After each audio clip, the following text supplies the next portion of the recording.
पश्चिम Asia की जंग अब ऐसे मोड़ पर पहुंच गई है जहां संभावित परमाणु युद्ध की आशंका ने दुनिया को हिला दिया है।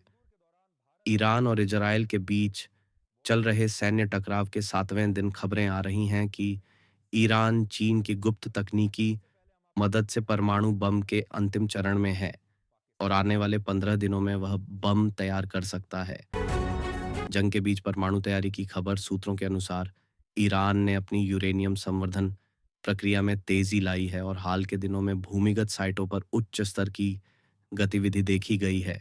ये वही साइट्स हैं जहां ईरान पूर्व में अपने परमाणु कार्यक्रम को आगे बढ़ाता रहा है।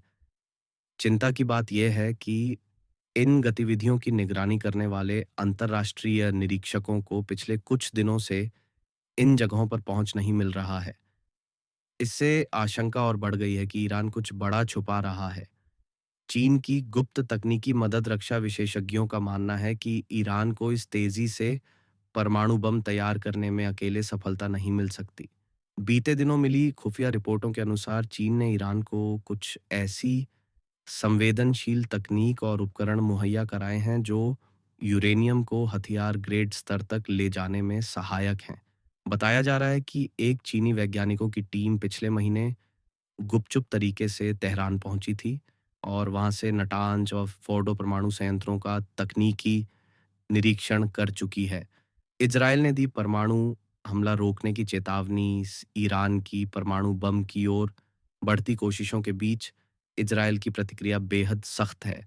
इजरायल के प्रधानमंत्री ने साफ कहा है कि अगर ईरान ने परमाणु बम परीक्षण या निर्माण की पुष्टि की तो इजरायल पहले हमला की नीति अपनाएगा।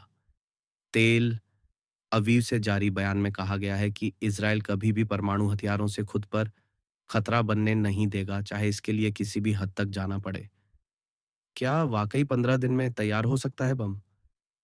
परमाणु वैज्ञानिकों के अनुसार यदि ईरान के पास पहले से पर्याप्त मात्रा में 90% शुद्धता वाला संवर्धित यूरेनियम मौजूद है, तो 15 दिनों में हथियार तैयार करना तकनीकी रूप से असंभव नहीं है।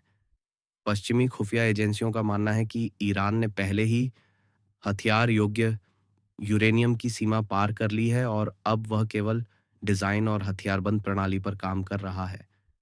अमेरिका और नाटो की हलचल तेज। अमेरिका ने तुरंत अपनी खाड़ी में तैनात नौसेना को अलर्ट कर दिया है। यूएस एयरफोर्स की कई रणनीतिक बम वर्षक विमान मध्य पूर्व में स्थानांतरित किए जा रहे हैं। नाटो ने भी ईरान की परमाणु गतिविधियों पर गहरी चिंता जताई है और आपातकालीन बैठक बुलाई है। हालांकि चीन ने इन खबरों को अफवाह बताया है और कहा है कि वह केवल शांतिपूर्ण परमाणु ऊर्जा में सहयोग करता है। इसराइल में रेड अलर्ट। ईरान के परमाणु बम की खबर के बाद इसराइल के पूरे रक्षा तंत्र को हाई अलर्ट पर रखा गया है।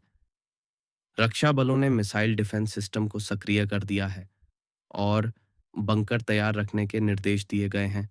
सभी नागरिकों को आवश्यक वस्तुओं का स्टॉक करने, रेडियो और पावर बैकअप रखने की सलाह दी गई है। सैन्य ड्रिल्स और एंटी न्यूक्लियर तैयारियों को युद्ध स्तर पर अंजाम दिया जा रहा है। रूस और भारत की प्रतिक्रिया। रूस ने दोनों देशों से संयम बरतने की अपील की है और कहा है कि किसी भी प्रकार का परमाणु कदम मानवता के लिए विनाशकारी होगा। भारत ने स्थिति पर गहरी चिंता जताई है और कहा है कि परमाणु हथियारों का इस्तेमाल मानवता के खिलाफ होगा। भारत ने संयुक्त राष्ट्र से अपील की है कि वह तुरंत हस्तक्षेप करे और संघर्ष को रोके। संयुक्त राष्ट्र की चेतावनी। संयुक्त राष्ट्र महासचिव ने कहा है कि अगर यह संघर्ष परमाणु चरण में गया तो इसका असर सिर्फ पश्चिम एशिया तक सीमित नहीं रहेगा, बल्कि पूरी दुनिया इसकी चपेट में आ जाएगी। उन्होंने सभी देशों से तत्काल युद्ध विराम और बातचीत का रास्ता अपनाने की अपील की है। ईरान की प्रतिक्रिया। ईरान ने अभी तक यह नहीं माना है कि वह परमाणु बम बना रहा है, लेकिन उसने यह जरूर कहा है कि हम हर उस हथियार का उपयोग करेंगे जो हमारे राष्ट्र की रक्षा के लिए जरूरी हो। ईरानी रिवॉल्यूशनरी गार्ड्स ने भी कहा है कि अगर इजरायल ने हमला किया तो ऐसा जवाब मिलेगा जो पूरे क्षेत्र को हिला देगा। क्षेत्रीय युद्ध बन सकता है वैश्विक संकट। यदि परमाणु हथियारों का इस्तेमाल होता है तो ये युद्ध पश्चिम एशिया की सीमाओं से बाहर निकलकर वैश्विक संकट में बदल सकता है। तेल की आपूर्ति, वैश्विक बाजार और सामरिक संतुलन पूरी तरह चरमरा सकता है। हजारों लोगों की जान और लाखों की जिंदगियां खतरे में आ सकती हैं। निष्कर्ष, ईरान की परमाणु बम तैयारी और इजरायल की धमकियों के बीच दुनिया एक नए संकट के मुहाने पर खड़ी है। चीन की तकनीकी मदद और 15 दिनों में बम तैयार होने की आशंका ने वैश्विक संतुलन को झकझोर दिया है। यदि जल्द ही युद्ध विराम नहीं हुआ, तो यह इतिहास का सबसे विनाशकारी मोड़ बन सकता है। अब विश्व समुदाय के पास ज्यादा समय नहीं बचा है। कार्रवाई तुरंत चाहिए।